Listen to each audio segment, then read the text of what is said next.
Cotton candy ಆಯಿತು, ಗೋಬಿ ಮಂಚೂರಿ ಆಯಿತು, ಈಗ ಇಡ್ಲಿ ಸರದಿ. ಹೌದು, ಇಡ್ಲಿಯಲ್ಲಿ ಕ್ಯಾನ್ಸರ್ ಕಾರಕ ಅಂಶ ಪತ್ತೆಯಾಗಿದೆ. ಡೆಡ್ಲಿ ಇಡ್ಲಿ ಪಬ್ಲಿಕ್ ಟಿವಿಯ ಬಿಗ್ ಇಂಪ್ಯಾಕ್ಟ್ ಸ್ಟೋರಿ. ಇಡ್ಲಿ ತಯಾರಿಕೆಯ ವೇಳೆ ಬಳಸುವಂತಹ plastic cover ban. Public TV ವರದಿ ಬಳಿಕ ಆರೋಗ್ಯ ಸಚಿವ ದಿನೇಶ್ ಗುಂಡೂರಾವ್ ಸ್ಟೇಟ್ಮೆಂಟ್ ಅನ್ನು ಕೊಟ್ಟಿದ್ದಾರೆ. ಪ್ಲಾಸ್ಟಿಕ್ನಲ್ಲಿ ಕ್ಯಾನ್ಸರ್ ಕಾರಕ ಅಂಶ ಇರೋದು ಪತ್ತೆಯಾಗಿದೆ. ಹಾಗಾಗಿ ಇಡ್ಲಿ ಬಳಕೆಗೆ ಬಳಸುವಂತಹ ಪ್ಲಾಸ್ಟಿಕ್ ಅನ್ನ ಬ್ಯಾನ್ ಮಾಡ್ತೇವೆ ಅಂತ ಹೇಳಿ ತಿಳಿಸಿದ್ದಾರೆ.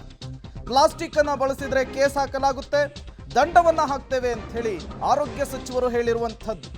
ಆಹಾರ ಇಲಾಖೆಯು 600 ಕಡೆಗಳಲ್ಲಿ ರೇಡ್ ಮಾಡಿದಂತಹ ಸಂದರ್ಭದಲ್ಲಿ 35 ಕಡೆ ಪ್ಲಾಸ್ಟಿಕ್ ಬಳಕೆಯನ್ನು ಮಾಡ್ತಾ ಇರೋದು ಪತ್ತೆಯಾಗಿತ್ತು.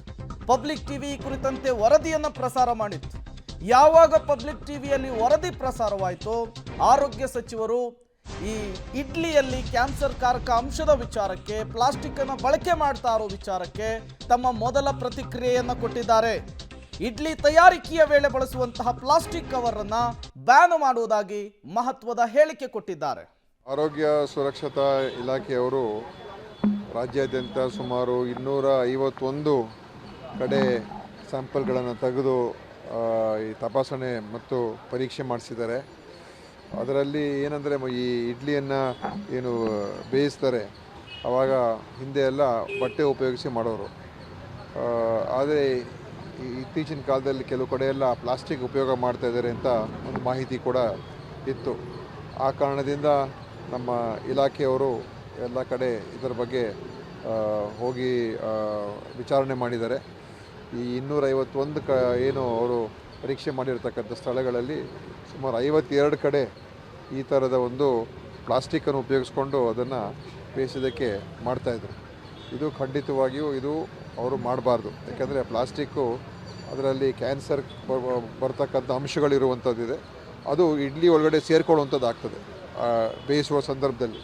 ಸೊ ಈ ಕಾರ್ಸಿನೋಜೆನಿಕ್ ಅಂತ ಏನು ಹೇಳ್ತೀವಿ, ಅದು ಖಂಡಿತವಾಗಿಯೂ ಯಾವುದೇ ಒಂದು ಇದರಲ್ಲೂ ಕೂಡ ಮಾಡೋದಕ್ಕೆ ಅವಕಾಶ ಇಲ್ಲ ಮತ್ತು ಆರೋಗ್ಯದ ಮೇಲೆ ದುಷ್ಪರಿಣಾಮ ಅಂತೂ ಖಂಡಿತವಾಗಿಯೂ ಬೀರ್ತದೆ. ಆದ್ದರಿಂದ ಅದರ ಬಗ್ಗೆ ಈಗಾಗಲೇ ಕ್ರಮ ತಗೊಳ್ತಾ ಇದ್ದಾರೆ. ಆ 52 ಏನು ಪರೀಕ್ಷೆ ಮಾಡಿರ್ತಕ್ಕಂಥ ಸ್ಥಳಗಳಲ್ಲಿ ಅವ್ರ ಮೇಲೆ ಕ್ರಮ ತಗೊಳ್ಳುವಂಥದ್ದು, ಫೈನ್ ಹಾಕುವಂಥದ್ದು ಮತ್ತು ಸ್ಪಷ್ಟವಾದಂಥ ಸಂದೇಶವನ್ನು ನಾವು ಎಲ್ಲ ಕಡೆ ನಾವು ನೀಡ್ತಕ್ಕಂಥದ್ದು ಕೂಡ ಈಗ ನಾವು ಮಾಡ್ತೀವಿ. ಯಾವುದೇ ಕಾರಣಕ್ಕೂ ಈ ಇಡ್ಲಿ ತಯಾರಿಕೆಯಲ್ಲಿ ಪ್ಲಾಸ್ಟಿಕ್ಕನ್ನು ಉಪಯೋಗ ಮಾಡಬಾರ್ದು. ಅಂಥವ್ರು ಬ್ಯಾನೇ ಅದು ಉಪಯೋಗ ಮಾಡಬಾರ್ದು. ಪ್ಲಾಸ್ಟಿಕ್ ಬ್ಯಾನ್ ಅಲ್ಲ, ಪ್ಲಾಸ್ಟಿಕ್ ಅದರ ಉಪಯೋಗ ಮಾಡದೇ ಇರತಕ್ಕಂಥದ್ದು ಅದು ಮಾಡಲೇಬಾರ್ದು. ಮತ್ತು ಯಾರಾದರೂ ಆ ಥರ ಮಾಡ್ತಾಯಿದ್ರೆ ಅದು ನಮ್ಮ ಮತ್ತಷ್ಟು ಡೀಟೇಲ್ಸನ್ನು ಕೊಡ್ತಾರೆ ನಮ್ಮ ಪ್ರತಿನಿಧಿ ಲೋಕೇಶ್, ನೇರ ಸಂಪರ್ಕದಲ್ಲಿ ಜಾಯಿನ್ ಆಗಿದ್ದಾರೆ. ಲೋಕೇಶ್, ಇಡ್ಲಿಯಲ್ಲೂ ಕೂಡ ಕ್ಯಾನ್ಸರ್ ಕಾರಕ ಅಂಶ ಪತ್ತೆಯಾಗಿರುವಂಥದ್ದು. ಯಾವುದು ಹಾಗಾದರೆ ಈ ಡೆಡ್ಲಿ ಇಡ್ಲಿ? ಇದನ್ನು ನಿಯಂತ್ರಿಸುವಂತಹ ನಿಟ್ಟಿನಲ್ಲಿ ಈಗ ಆರೋಗ್ಯ ಇಲಾಖೆ ಯಾವ ರೀತಿಯ ಕ್ರಮಕ್ಕೆ ಮುಂದಾಗ್ತಾ ಇದೆ ಅಂತ ಹೇಳಿ. ಪ್ರೇಮ್, ಕ್ಯಾನ್ಸರ್ ಕಾರಕ ಅಂಶ ಅಂತಂದರೆ ಕಾರ್ಜೋಹೈಜಿನಿಕ್ ಎನ್ನುವಂಥ ಒಂದು ಅಂಶ ಪತ್ತೆ ಆಗುತ್ತೆ, ಅದರಲ್ಲಿ ಉತ್ಪತ್ತಿ ಆಗುತ್ತೆ, ಅದರಿಂದಾಗಿ ಕ್ಯಾನ್ಸರ್ ಬರುತ್ತೆ ಅಂತೇಳಿ ಹೇಳಿರುವಂಥದ್ದು. ಇದನ್ನು ನಿಯಂತ್ರಣ ಮಾಡಲಿಕ್ಕೆ ಅಂತೇಳಿ ಈಗ ಆರೋಗ್ಯ ಇಲಾಖೆ ಮತ್ತು ಆಹಾರ ಸುರಕ್ಷತಾ ಇಲಾಖೆಯವರು ಕ್ರಮವನ್ನು ವಹಿಸಲಿಕ್ಕೆ ಮುಂದಾಗ್ತಾ ಇದ್ದಾರೆ. ಅದರಲ್ಲಿ ಪ್ರಮುಖವಾಗಿ ಇಡ್ಲಿ ಬಳಕೆಗೆ ಬಳಸುವಂತಹ ಪ್ಲಾಸ್ಟಿಕ್ ಏನಿದೆ ಆ ಪ್ಲಾಸ್ಟಿಕ್ಕನ್ನೇ ಬ್ಯಾನ್ ಮಾಡುವಂಥದ್ದು. ಅಂದರೆ ಇನ್ನು ಮುಂದೆ ಆಹಾರ ತಯಾರಿಕೆಯಲ್ಲಿ ಪ್ಲಾಸ್ಟಿಕ್ಕನ್ನು ಬಳಕೆ ಮಾಡಬಾರ್ದು. ಜೊತೆಗೆ ಊಟವನ್ನು, ಟಿಫನನ್ನು, ಪಾರ್ಸೆಲ್ ಕೊಡಬೇಕಾದ್ರೆ ಪ್ಲಾಸ್ಟಿಕ್ ಬಳಕೆ ಮಾಡ್ತಾರೆ, ಅದನ್ನು ಕೂಡ ಮಾಡುವಂತಲ್ಲ. ಆ ರೀತಿಯಾಗಿ ಬ್ಯಾನ್ ಮಾಡಲಿಕ್ಕೆ ಈಗ ಆರೋಗ್ಯ ಸಚಿವರು ನಿರ್ಧಾರವನ್ನು ಮಾಡಿದ್ದಾರೆ.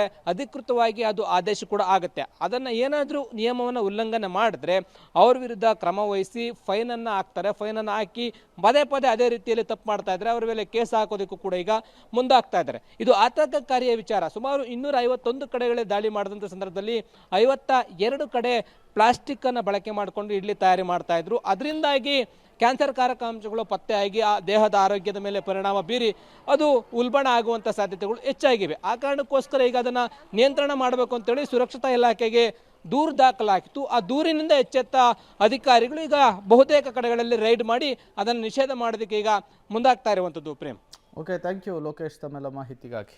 ಇನ್ನು ಇಡ್ಲಿ ಬಳಕೆಗೆ ಈ ಪ್ಲಾಸ್ಟಿಕ್ ಬಳಕೆಯ ವಿಚಾರಕ್ಕೆ ಸಂಬಂಧಪಟ್ಟಂತೆ ಈಗ ಆರೋಗ್ಯ ಇಲಾಖೆ ಮಹತ್ವದ ಆದೇಶವನ್ನು ಹೊರಡಿಸಿದೆ. ಇದೇ ವಿಚಾರಕ್ಕೆ ಸಂಬಂಧಪಟ್ಟಂತೆ ಪಬ್ಲಿಕ್ ಟಿವಿ ಒಂದು ರಿಯಾಲಿಟಿ ಚೆಕ್ ಅನ್ನು ನಡೆಸಿದೆ. ಅದರಲ್ಲಿ ಏನೆಲ್ಲ ಗೊತ್ತಾಗಿದೆ ಬನ್ನಿ ನೋಡ್ಕೊಂಡು ಬರೋಣ.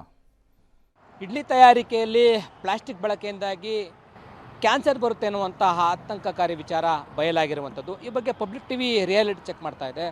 ಇಡ್ಲಿ ತಯಾರಿಕೆಯಲ್ಲಿ ಪ್ಲಾಸ್ಟಿಕ್ಕನ್ನು ಬಳಸ್ತಾರಾ ಅನ್ನೋದ್ರ ಬಗ್ಗೆ ಒಂದಿಷ್ಟು ರಿಯಾಲಿಟಿ ಚೆಕ್ ಮಾಡ್ತಾ ಇದ್ವಿ. ಇಲ್ಲೊಂದು ಹೋಟ್ಲಿದೆ, ಹೋಟೆಲನ್ನು ಚೆಕ್ ಮಾಡುವಂಥ ಕೆಲಸಕ್ಕೆ ಮುಂದಾಗ್ತೀವಿ. ಇವರು ಇಡ್ಲಿ ತಯಾರಿಕೆಯನ್ನು ಮಾಡ್ತಾ ಇರುವಂಥದ್ದು ಗಮನಿಸ್ತಾ ಹೋಗ್ತಾ ಇದ್ದೀರಾ. ಇಲ್ಲಿರುವಂತಹ ಚಿತ್ರಣ ನೋಡ್ಬೋದಾಗಿದೆ. ಇಲ್ಲಿ ಹೇಗಿದೆ ಅನ್ನೋದನ್ನು ನೋಡ್ಬೋದು. ಇಲ್ಲಿ ಇಡ್ಲಿ ತಯಾರಿಕೆಯಲ್ಲಿ ಪ್ಲಾಸ್ಟಿಕ್ ಕವರನ್ನು ಬಳಕೆ ಮಾಡಿರುವಂಥದ್ದು ಇಲ್ಲಿ ಕಂಡು ಬರ್ತದೆ. ಈ ಪ್ಲಾಸ್ಟಿಕ್ ಕವರ್ನಿಂದಾಗಿ ಶಾಖದಿಂದ ಹೊರಸೂಸುವಂಥ ಕೆಮಿಕಲ್ ಏನಿದೆ, ಆ ಕೆಮಿಕಲ್ನಿಂದಾಗಿ ಕ್ಯಾನ್ಸರ್ ಬರುತ್ತೆ ಅಂತೇಳಿ ಆಹಾರ ಸುರಕ್ಷತಾ ಇಲಾಖೆ ಈಗ ತಿಳಿಸಿರುವಂಥದ್ದು. ಈ ತಯಾರಿಕೆ ಒಂದು ಕಡೆ ಆದರೆ ಇಲ್ಲಿ ಪ್ಲೇಟ್ನ ಮೇಲೆ ಪ್ಲಾಸ್ಟಿಕ್ ಕವರನ್ನು ಹಾಕಿ ಇಡ್ಲಿ ಮತ್ತು ಟಿಫನನ್ನು ಕೊಡುವಂಥದ್ದು. ಈ ಶಾಖದಿಂದ ಬರುವಂಥ ಕೆಮಿಕಲ್ ಏನಿದೆ, ಆ ಕೆಮಿಕಲ್ಲು ದೇಹಕ್ಕೆ ಸೇರಿದ್ರೆ ಅದು ಹಾನಿಕಾರಕ ಆಗುತ್ತೆ ಅನ್ನುವಂಥದ್ದು. ಈ ರೀತಿಯಾಗಿ ಸುಮಾರು 600 ಕಡೆ ದಾಳಿ ಮಾಡಿದ ಸಂದರ್ಭದಲ್ಲಿ 35 ಕಡೆ ಪ್ಲಾಸ್ಟಿಕ್ ಬಳಕೆ ಮಾಡ್ತಾ ಇರುವಂಥದ್ದು ಕಂಡು ಬಂದಿದೆ. ಆ 35 ಕಡೆ ಪ್ಲಾಸ್ಟಿಕ್ ಬಳಕೆ ಮಾಡಿ ಇಡ್ಲಿ ತಯಾರಿಕೆ ಮಾಡ್ತಾ ಇರೋರಿಗೆ ನೋಟಿಸನ್ನು ಕೂಡ ನೀಡಿರುವಂಥದ್ದು. ನೋಟಿಸ್ ನೀಡಿ ಅವರಿಗೆ ಕ್ರಮ ವಹಿಸುವಂಥ ಕೆಲಸಕ್ಕೆ ಕೂಡ ಮುಂದಾಗಿದ್ದಾರೆ, ಗಮನಿಸ್ಬೋದಾಗಿದೆ. ಈ ರೀತಿಯಾಗಿ ಇಡ್ಲಿ ತಯಾರಿಕೆಯಲ್ಲಿ ಪ್ಲಾಸ್ಟಿಕ್ಕನ್ನು ಬಳಕೆ ಮಾಡ್ತಾ ಇರುವಂಥದ್ದು ಕಂಡು ಬರ್ತಾ ಇದೆ. ಈ ರೀತಿ ಮಾಡುವಂಥದ್ದು ತಪ್ಪು ಅನ್ನುವಂಥದ್ದು. ಯಾಕೆಂದರೆ PFAS ಎನ್ನುವಂಥ ಒಂದು ಕೆಮಿಕಲ್ ಬಂದರೆ ಆ ಕೆಮಿಕಲ್ನಿಂದಾಗಿ ಸಾಕಷ್ಟು ಆರೋಗ್ಯದ ಮೇಲೆ ದುಷ್ಪರಿಣಾಮ ಬೀರುವಂಥದ್ದು, ಹೃದಯ ಸಂಬಂಧಿತ ಕಾಯಿಲೆ ಜೊತೆಗೆ ಕ್ಯಾನ್ಸರ್ ಕಾರಕ ಅಂಶಗಳು ಪತ್ತೆ ಆಗುತ್ತೆ. ಈ ನಿಟ್ಟಿನಲ್ಲಿ ಇದನ್ನು ನಿಯಂತ್ರಣ ಮಾಡಬೇಕು ಅಂತೇಳಿ ಆಹಾರ ಸುರಕ್ಷತೆ ಮತ್ತು ಗುಣಮಟ್ಟ ಇಲಾಖೆ ಕ್ರಮನ ವಹಿಸ್ತಾ ಇದ್ದು, ಆ ಕೆಮಿಕಲ್ ಹೊರಸೂಸುವಂಥ ಪ್ಲಾಸ್ಟಿಕ್ ಏನಿದೆ ಅದನ್ನು ನಿಷೇಧ ಮಾಡಿ, ಈಗಾಗಲೇ ಪ್ಲಾಸ್ಟಿಕ್ ನಿಷೇಧ ಮಾಡಲಾಗಿದೆ, ಆದರೂ ಕೂಡ ಬಳಕೆಯನ್ನು ಮಾಡ್ತಾ ಇರುವಂಥದ್ದು. ಅದನ್ನು ನಿಷೇಧ ಮಾಡೋಕ್ಕೆ ಇನ್ನಷ್ಟು ಕಠಿಣ ಕ್ರಮಗಳನ್ನು ತೆಗೆದುಕೊಳ್ಳೋದಕ್ಕೆ ಈಗ ಮುಂದಾಗ್ತಾ ಇರುವಂಥದ್ದು. ಕ್ಯಾಮ್ರಾ ಪರ್ಸನ್ ಮಂಜುನಾಥ್ ಜೊತೆ ಲೋಕೇಶ್ ಕೊಡೋದಲ್ಲ, ಪಬ್ಲಿಕ್ ಟಿವಿ ಬೆಂಗಳೂರು.